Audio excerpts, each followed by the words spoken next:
Audio Jungle.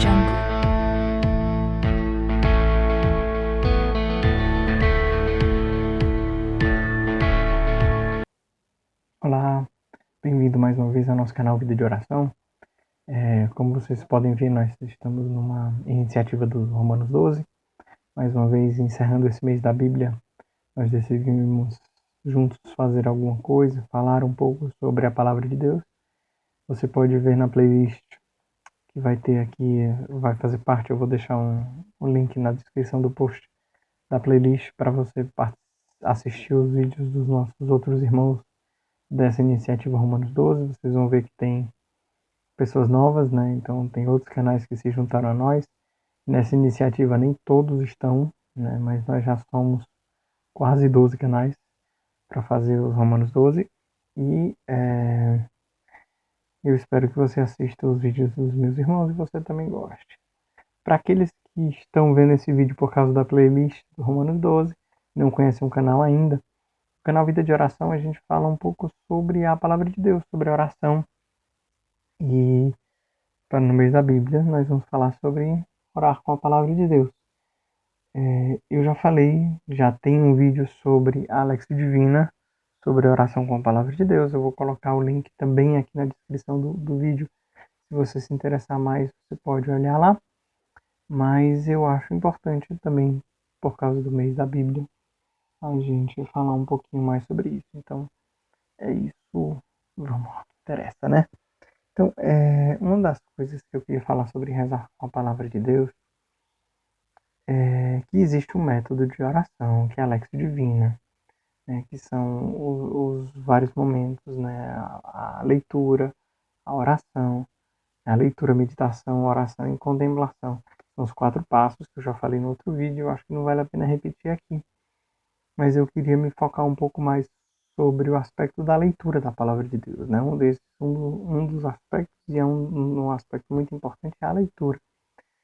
E esse vídeo ele vai falar um pouco sobre isso, sobre a leitura orante da Palavra de Deus, como você fazer realmente uma leitura orante. Desculpa que a câmera vai dar uma balançada, mas é porque eu fiquei com medo dela cair. Pois é.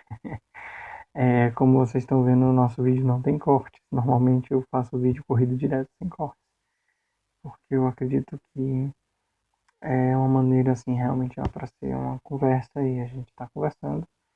E eu espero criar uma parceria com vocês mais do que simplesmente fazer um vídeo divertido.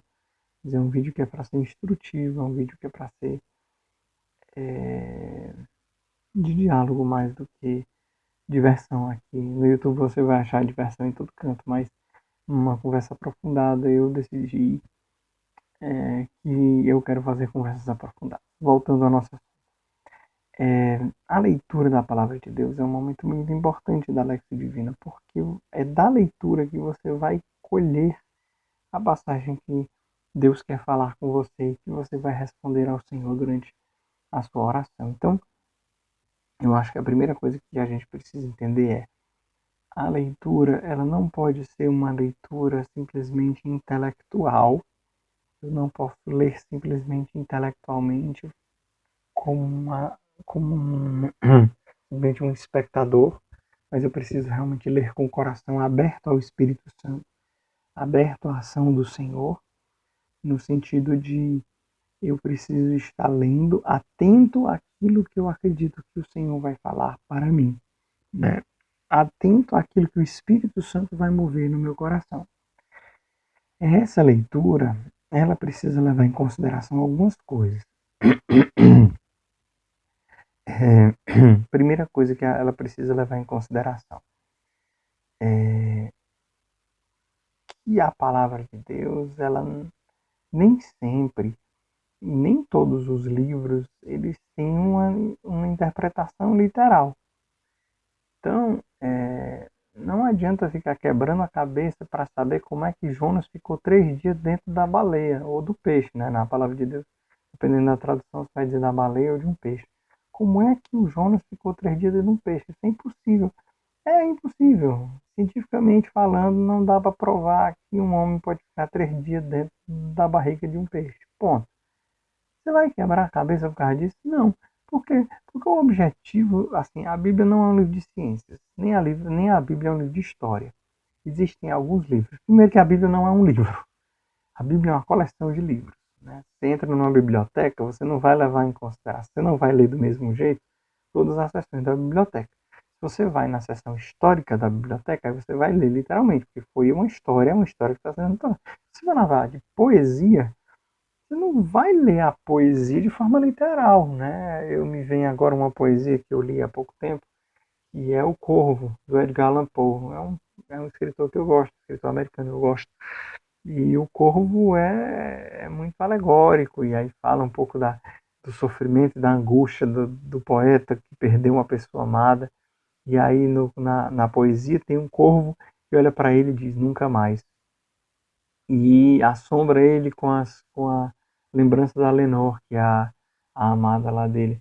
Mas é claro que você sabe que um corvo não fala. E você não vai ler a poesia de Edgar Allan Poe e você vai ignorar toda a poesia do cara simplesmente porque na poesia tem um corvo que fala, né? Então, da mesma forma, Jonas ficou dentro do vento da baleia, isso não importa, isso não é o mais importante, não é isso, não é o centro do livro.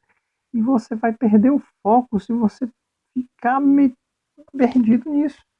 O escritor do livro, o autor do livro, inspirado pelo Espírito Santo, usou aquela imagem porque ele tinha um objetivo específico. E aí, mais lá na frente, quando a gente fala o Evangelho, a gente sabe que Jesus passou, né, ao terceiro dia, mas assim, passou 3 dias no ventre da terra, né, no coração da terra. A gente, opa, se lembra lá da história de Jonas. E aí a gente vê uma história de misericórdia, porque a história do livro de Jonas é uma história de misericórdia profunda. E se a gente ficar quebrando a cabeça pensando se Jonas ficou ou não no vento da baleia, a gente perde o foco do centro do negócio.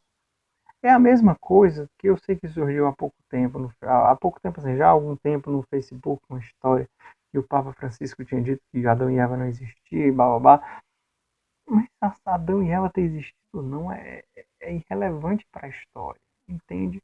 Porque ali é uma história, a poesia do Gênesis é de uma riqueza teológica infinita, muito profundo, para que a gente ficar debatendo se existiam ou não Adão e Eva.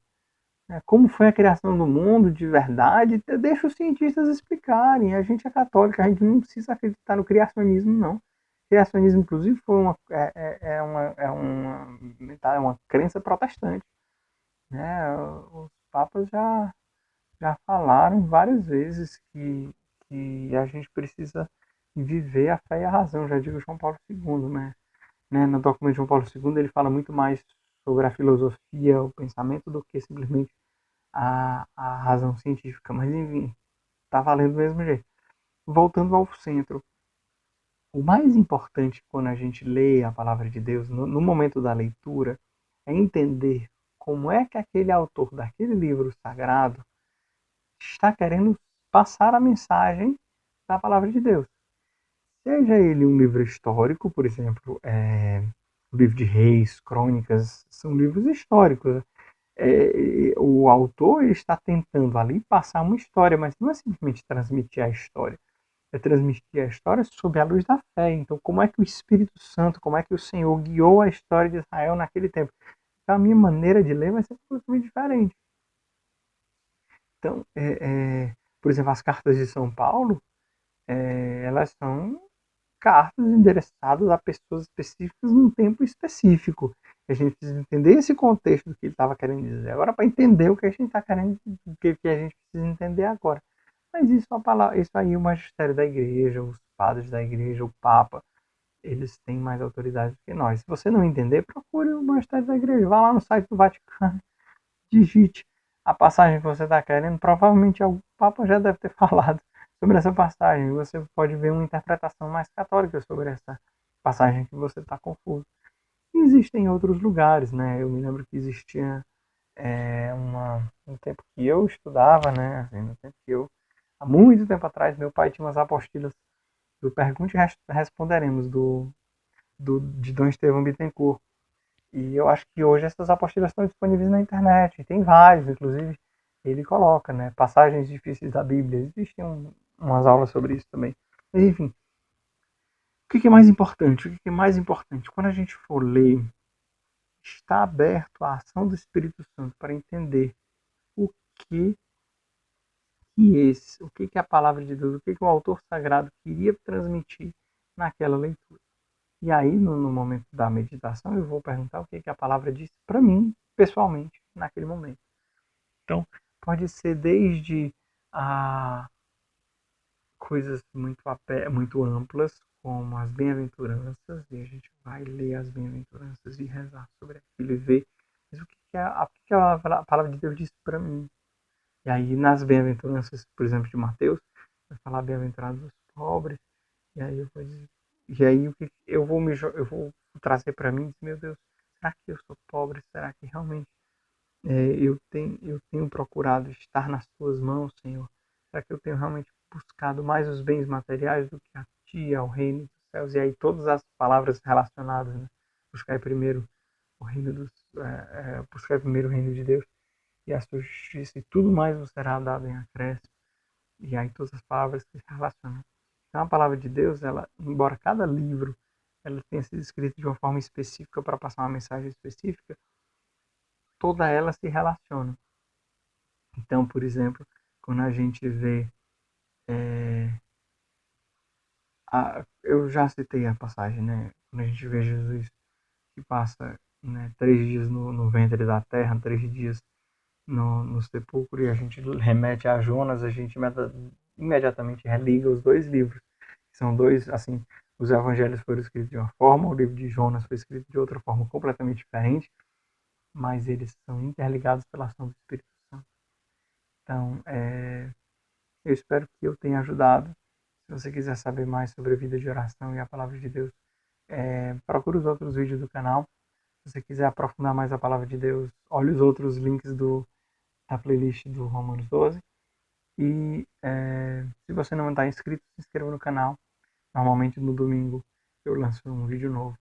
E domingo que vem agora eu prometo que eu vou falar um pouco sobre arrumar tempo para rezar.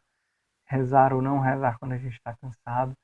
Focar um pouquinho sobre a contemplação e a ação, porque me foi pedido por 2 pessoas e aí eu acho que é importante falar sobre isso. Então, Deus abençoe, até a próxima, fica com Deus. Se você estiver interessado, pode deixar algum recado aqui para mim e eu posso, num outro vídeo mais na frente, tirar sua dúvida, tá bom? Até a próxima.